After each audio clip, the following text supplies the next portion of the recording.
Hello and welcome to Neo's Arcade News. Today I have a topic that comes up quite a lot. Thought it would be worth making a video about so we can finally answer the question. Basically, it's why do we end up always getting so many Pac-Man or other releases that we see multiple times, over and over? I had made some, I'll say, educated guesses about why that was happening, and at least one of my guesses was wrong. So I want to clarify that and correct it and tell you what I learned from some people inside the industry. So let's get into it.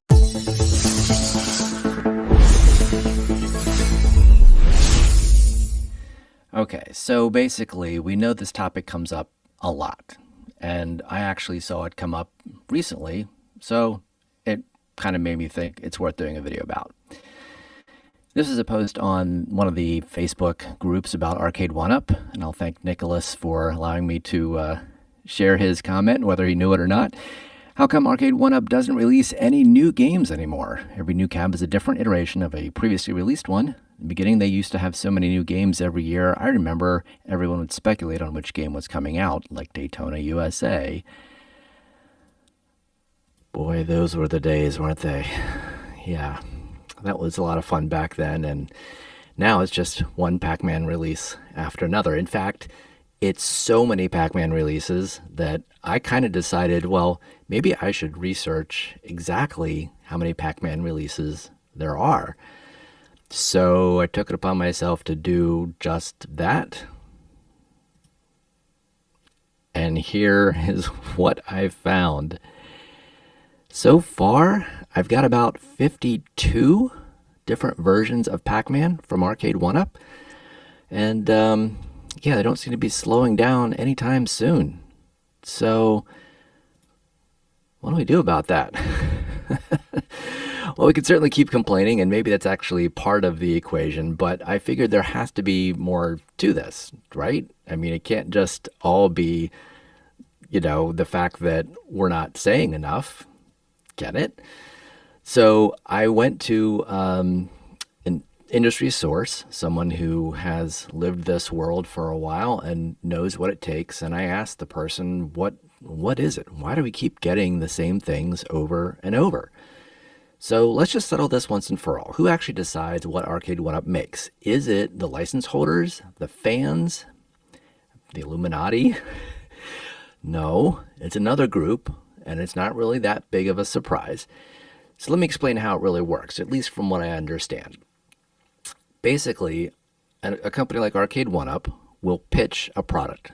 Let's say it's Qbert. Let's just pretend for now that they have the license and it's not an issue, or at least the rights to use the license. So they take Qbert then to a retail buyer or a distributor, let's say for Walmart or Target or whoever. The key point is, of course, that retail buyer or distributor has to say yes. Otherwise, it's DOA. There's no shelf space, there's no cabinet being made, nothing being shipped to the customer. So even if Arcade 1-Up, for example, has the license, they won't greenlight it until a distributor commits, or a retail buyer. So that Pac-Man that you've seen 50-some iterations of, it's not contractual. It's just what sells. In other words, retail buyers are the gatekeepers. They look at the trends, they look at demand, they consider the risk, and if they don't see the numbers, they'll pass. And that's where I was a little bit wrong before. I knew they had a component in this, they were part of that, but I didn't realize exactly how heavily. I assumed, again, I was wrong, that there's some kind of contractual element in this, in the sense that there may have been, an agreement to do a fixed quota per year. In fact, there's not. They may have a contract, say a 2 or 3 year term. They may also have a minimum guarantee and a timing for their first release, but those things are usually met within the first product run. And then beyond that, it's generally fairly open. So the retailer, the retail buyer or distributor really holds significant sway. They approve or reject pitches based on expected consumer demand. And then at some point, the license holder will approve that once there is a commitment from that distributor or retail buyer. So really, that's where the gatekeeping happens. So the pitches matter. If Arcade One Up tailors a pitch to what distributors are likely to buy, then they're more likely to get that thing sold. And of course, then they're going to go in with something they think they can sell. And that probably tends to make them more risk averse. They go for the things that they know will sell or they believe will sell. But that's also where we come into this. If we make our voices loud enough, and I hate to say get loud, that was that silly thing that Arcade One Up said a little while back, and we all did, and nothing happened. But maybe they were onto something, because I think we were getting loud maybe to the wrong people. We got loud to Arcade One Up, but either they never did anything with it, or we weren't getting loud to the right people, the retail buyers and distributors. That's who we need to have on our radar. We need to move the needle with them to open up opportunities so that when Arcade One Up or another company takes something that we really want to these retail buyers or distributors, they're open to actually making that purchase and carrying that item. So it's kind of a two-way street. We can't just look at the manufacturer and say, oh, you're not pitching the right thing or you can't get it sold. There has to be an open window for them to want to actually have it bought by the distributor or retail buyer in the first place. That also can impact, let's say, what size or form factor. And you guys all know I'm a huge XL fan. A little tidbit I'll just throw out there.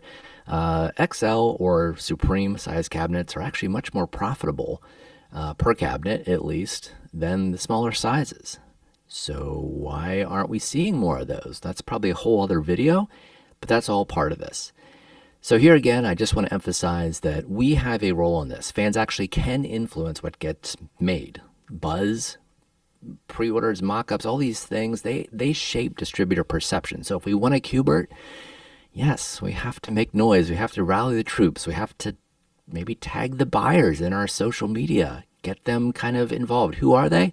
I don't know exactly. I haven't taken that step to really find out, but that's some homework we might need to do and find out for ourselves and actively get involved. So that's all I have for today. Just wanted to share with you what I learned about how these cabinets actually get made. Thank you for joining me, and I'll see you again soon for another Neo's Arcade News.